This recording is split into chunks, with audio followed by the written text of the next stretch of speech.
welcome to the Last Hurrah Garage. Today this episode covers mocking up of the transmission tunnel and the fitment of the seats. Now the transmission tunnel, of course, expressed its issues with you have a TV cable to the carburetor, you have a shifter that comes from the low car shifter down to the side of the transmission, you have a fill tube, and all those have to be taken into account to give you proper clearance, as well as keep it tight enough so you can put insulation around it, protect it, and also give you room for the passengers and not crowd the passenger legs and the feet.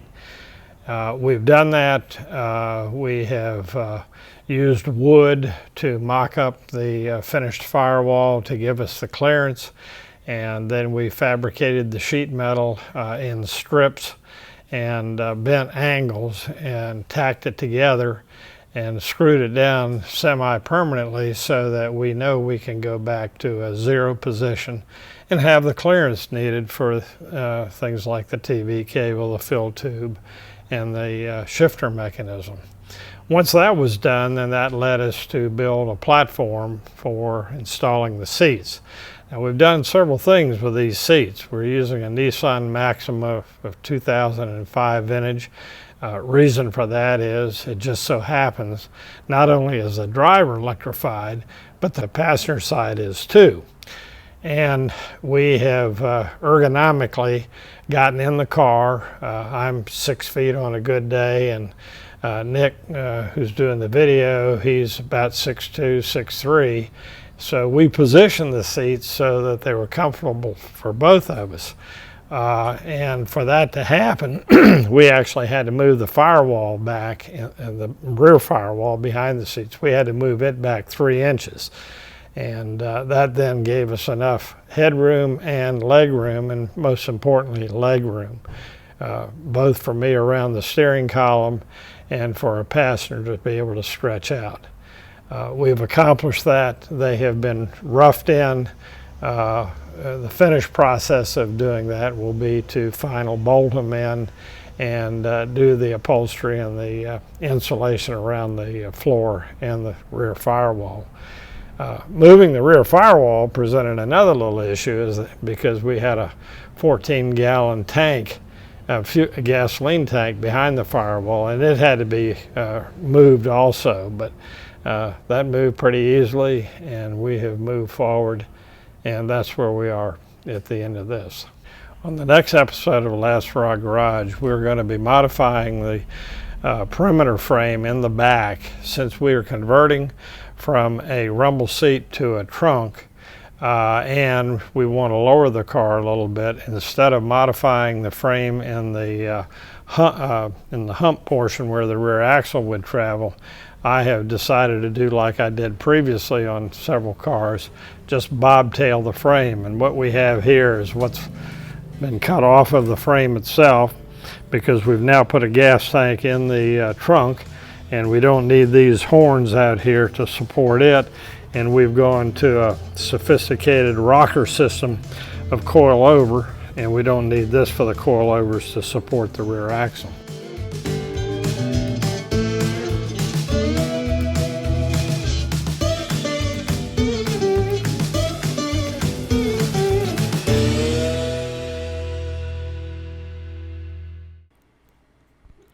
Hey everyone, Nick Eilerman here from Last Hurrah Garage. Thanks for tuning in to the extended portion of this video where we're going to go through the transmission tunnel fabrication in more detail, as well as the seat install. So some things are happening in a little bit of a different order, so I wanted to kind of go through and comment on the next 20 minutes, and it's going to give you a little bit more detail as to kind of why we went about doing the things we did, how Jim is actually putting together the foundation for the seat and constructing the transmission tunnel. So first up, what we're going to do is, you can see right here, we're working with the seats, and right off the bat, we don't know that we are way too far forward because we're getting ready to do a test fit. So I'm actually going to hop on some audio in the next clip and explain to you where we're at and what we're doing going forward. Okay, so we have the passenger seat installed. temporarily. What we're trying to figure out is the angle and the height, and then our mounting location.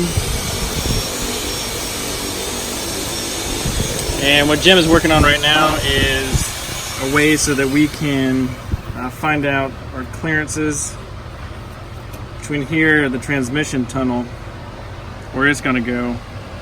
And then we'll try to find our mounting points. This might be removed. But we're doing it right now, and then we're going to bring in the driver's seat and try to work on the fitment of it. Just really to focus on our clearances before we start welding or installing any brackets. So this is all just temporary right now. Okay, so like I said, everything in that first clip, mounting was temporary. Right here we're showing the passenger side and kind of what we set up. So essentially it is just a flat piece of angle iron with a couple of stud bolts. Can literally hold wheels onto a car. That's what we had to stack up to just get something to bolt down to, so we're actually able to increase that angle and go ahead and mount the seats. So right now what we're doing is we're mounting the driver's seat in there, and we actually connected it to a 12 volt power source, and that way we can articulate the seat, move it in, move it out. And this is where we're starting to find out that we're way too close to the steering wheel, too far forward. And the problem with that is that, as you can see, Jim's legs right here, they are just way too close to the dash, and it's really causing some issue with just being comfortable. But the main issue it's creating is getting in and out of the car. If you can actually look and see, there's actually a very narrow gap between the way that he would be getting into the car and out of the car, as he's doing right now. And so the next thing we're going to have to do is find a way to correct that.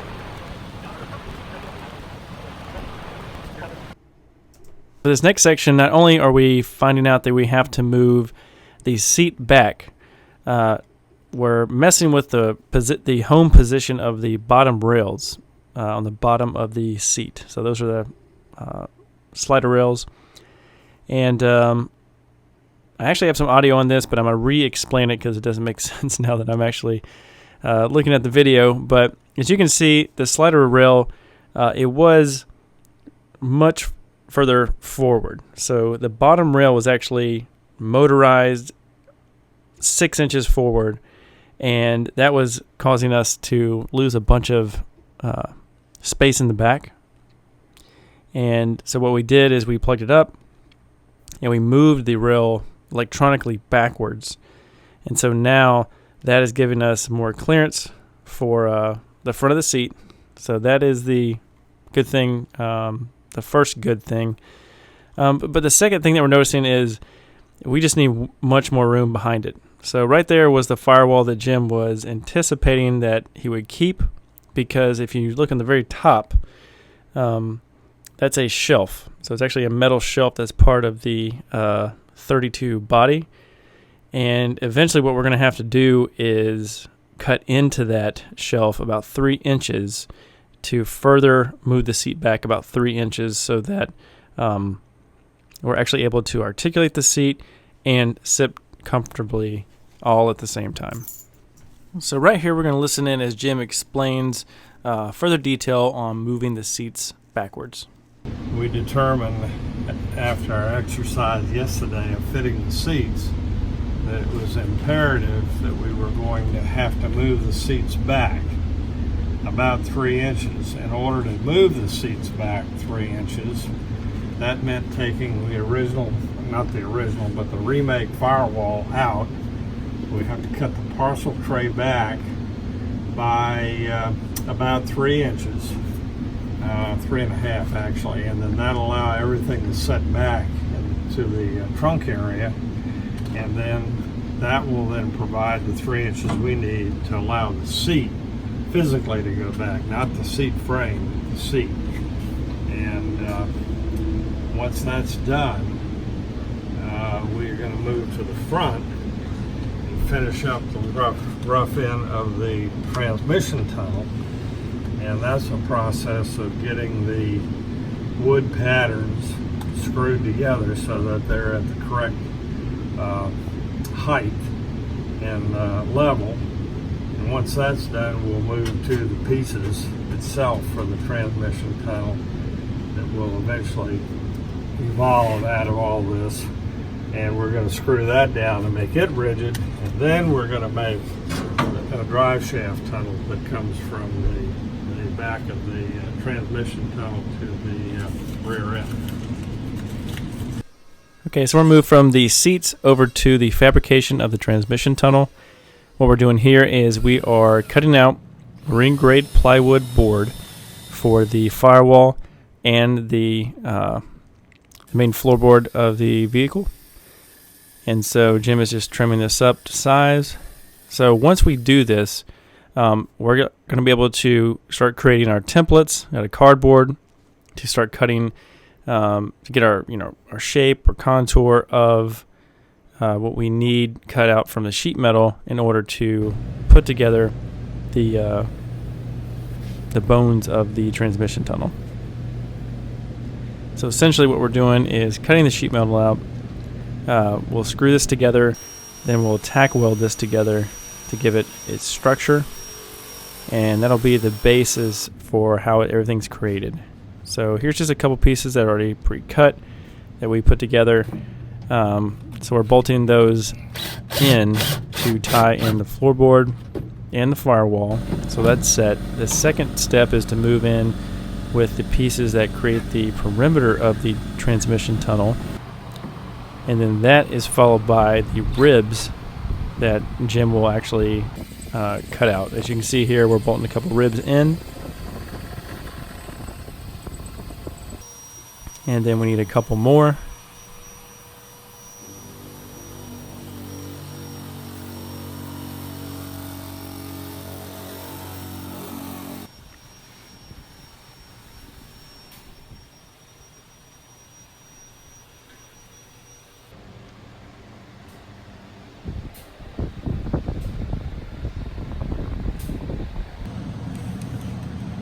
The most challenging piece was that top piece because the way that it was holding shape, it held a lot of tension. And when you're building this type of,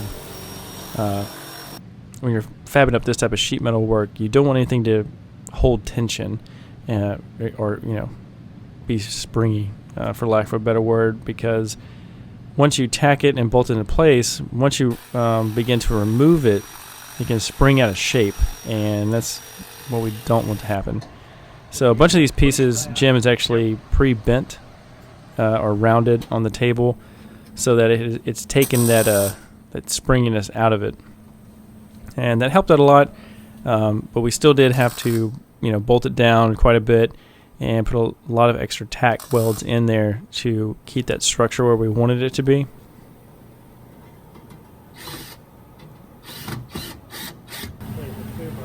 And so in the meantime, Jim is making some sketches here for something that's going to happen later.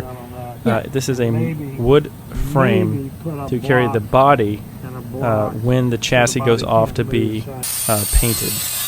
And right here, Jim's actually just doing some finish grinding, get some more clearance for this piece of sheet metal because that angle iron bar that's holding our seats, it just needed a little bit more of an opening, so he grinded that out to open it up. And then here he is grinding a couple of weld tacks off to kind of relieve some of the springiness and the pressure. Then here is us cutting out that 3.5 inches from the back so that we can move the seats back and they can work correctly.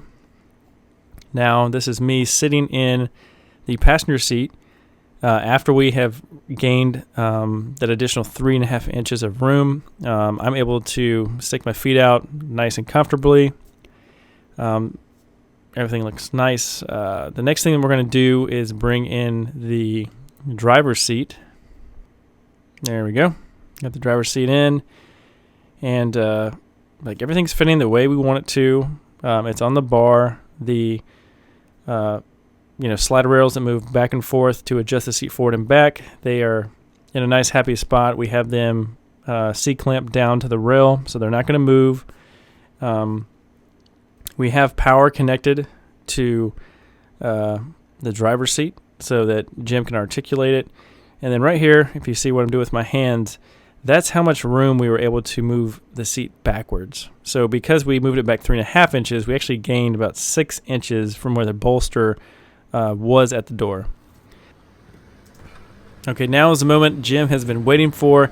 He's getting ready to sit in his 1932 Ford for the first time in his driver's seat. He's going to grab the steering wheel, put it on the steering column, and we're just going to listen in to his first reaction. Oh, this is heaven already. Yeah. Holy shit, Martha. So my question is where are you going to put the step ladder to get in and out of this?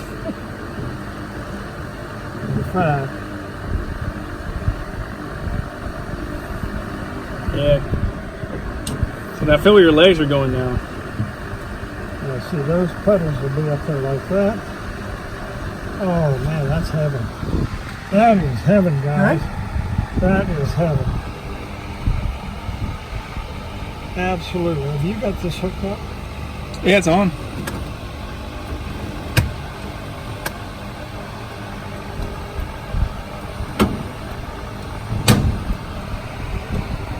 What's happening? I don't know what's Oh, it's the rail.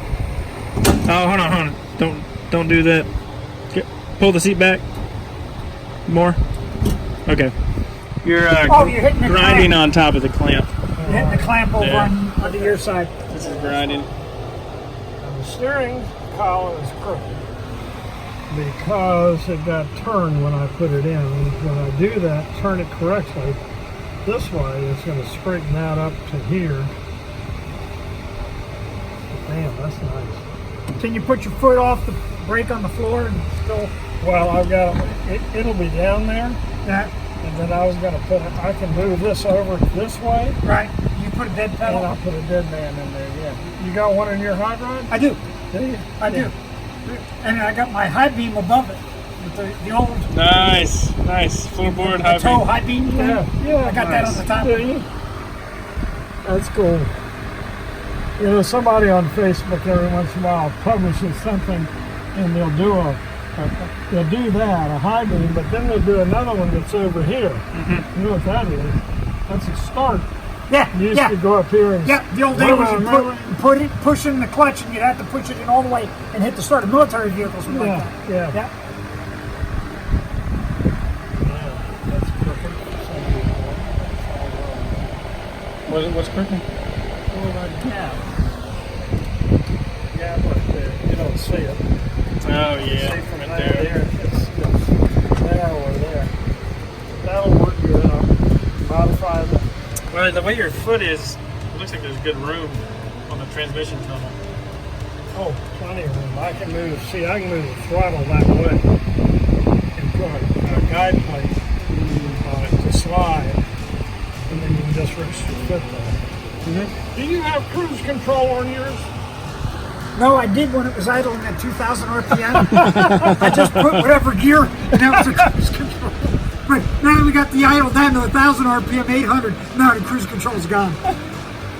I had a manual cruise It's not like me. I'll drive a Corvette, you know, when we go downtown, and the damn fans are so loud. You pull up to a traffic light, people are looking at it like, is this sucker going to run over me? I mean, it looks sound like a jet. Oh, shit, that is... Boy, the effort of that guy is worth every penny.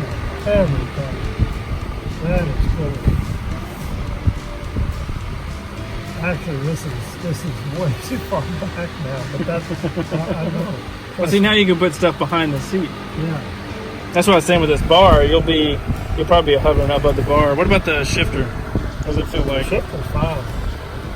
That's not the problem. Where do the cup holders go? What did Lockery do? He went to some BMW thing and they called them Berenstein extractor hander to use, and they had these things that they would press a button and a thing would come out for a cup holder. Yeah, I've seen those in BMWs.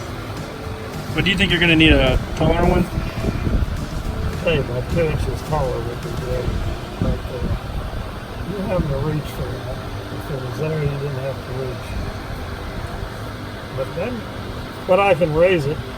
Right. And I can raise that, not 2 inches though. The problem with raising it is it screws up my lever down here. The lever's got a window. I don't know whether you looked at that drawing there. What lever? Well, the lever is the shift lever that moves back and forth. It has a window, if you will, that has to operate in. So yeah, if I raised this and made a tower and brought it up, follow me, made a tower, set this, build the tower to bolt to that, set this on the tower, but then I've got to do something with this over here. Ah, you know what? I guess that's why that would make more sense to me, because the plate goes on top of the transmission tunnel, and the carpet goes around it. But you have it underneath. I have it underneath, so you take the cover off. That works good. Oh, you don't have to take all the linkage off. Yeah, you don't have to. I see. Oh, that is a better. Okay. Man, that's good. All right. You gonna send Feels me? good. Are you taking photographs or are you taking? I'm filming right now. Jim's first time sitting comfortably in the 32 Ford. This is look at this. Get the feet in and out. Yeah. Going from the cheek. Yeah, you can actually make it out.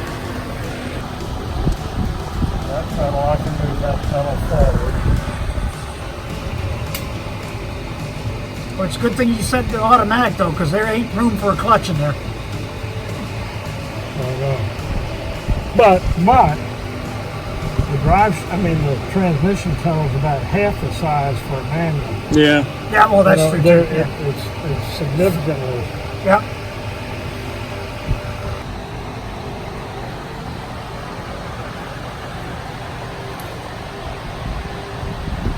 Looks comfortable. No, it really is. Well, I was worried before. It wasn't going to work without taking that 3 inches out. Yeah. And that's all the difference in the world. Hey, I can stretch my whole legs out 100%. Yeah, I saw it. You couldn't even reach it. No. Well, like in my program, I can't believe how much difference I enjoyed just by moving the pivot point In your each headroom. forward yeah. on the accelerator. Yeah, You got a ton of headroom. you end up having to cock your ankle Yeah. and turn your toes and you're like... Coming up in the next episode of Last Hurrah Garage, we are finishing the fabrication on the perimeter frame. We're doing all the finish welding, taking care of test fitting all the suspension components one last time before it is prepped for paint. So stay tuned. That's coming up on the next episode of Last Hurrah Garage.